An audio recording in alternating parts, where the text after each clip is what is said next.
Breaking news today. Pay attention to Putin, but don't ignore Kim Jong-un's threat. American presidents have struggled for decades to come up with a coherent foreign policy toward Pyongyang.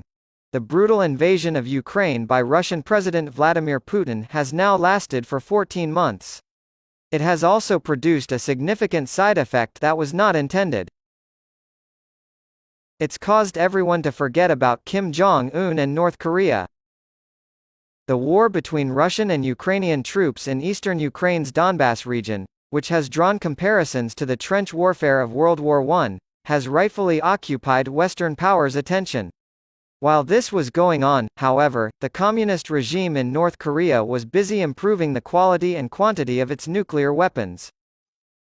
The New York Times reports that in 2022, North Korea tested a record 95 missiles, including both ballistic and non-ballistic varieties. The hectic pace has continued into this year. Time magazine reported on April 13 that North Korea had conducted at least 12 missile tests. Short-range nuclear weapons in Kim's arsenal pose a serious threat to American and Allied property in the region. A long-range intercontinental ballistic missile powered by solid fuel was also successfully tested by North Korea. Because they don't need to be refueled for several hours before firing, those missiles can be launched in a matter of minutes. This makes it more difficult to locate and destroy the weapon in advance. During their meeting last week in Washington, Vice President Biden and South Korean President Yoon Suk-yeol discussed, among other things, North Korea and Kim's regime. Both countries agreed at that meeting that South Korea would play a key role in U.S. strategic planning for the use of nuclear weapons against North Korea in the event of a conflict with Pyongyang, and that South Korea would forego the development of its own nuclear weapons capability. The United States will send a nuclear ballistic missile submarine to South Korea as a show of support for the agreement. The agreement, known as the Washington Declaration, was long overdue considering Kim's progress in developing nuclear weapons. A firewall protecting South Korea and other U.S. allies in the region from the reckless belligerence of the North Korean regime is a necessary step in this direction, however. Biden and other Western leaders should take this as a warning to avoid putting North Korea on the back burner in the future. American presidents have struggled for decades to come up with a coherent foreign policy toward Pyongyang.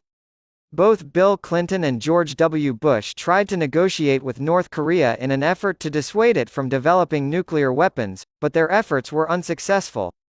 Barack Obama's administration adopted a policy of strategic patience, which involved isolating and sanctioning Pyongyang until it capitulated. That wasn't successful because North Korea cannot exist without being cut off from the rest of the world. Because of Donald Trump, U.S. diplomacy with North Korea is now a global joke. After meeting Kim and gushing over him as the first sitting U.S. president to do so, Trump tweeted the incoherent statement, "There is no longer a nuclear threat from North Korea."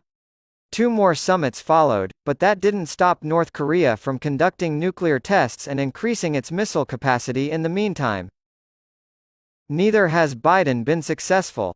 However, the Biden administration must recognize that Kim has linked the survival of his regime to the expansion of nuclear weapons, and that the North Korean leader's arsenal is rapidly becoming an urgent, worrying threat. This understanding is reflected in the agreements reached with Yoon. That understanding was long overdue.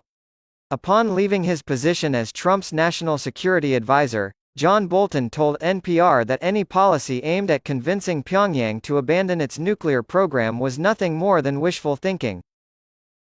Although Putin and Kim are very different leaders, they share many characteristics, including belligerence and nuclear capabilities. They know how to play for time and frequently resort to the edge of conflict to accomplish their goals. Putin continues to be a critical, lethal threat to the United States and its allies. Westerners would be making a huge mistake if they dismissed Kim's threat.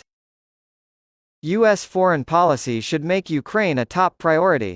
But North Korea should as well.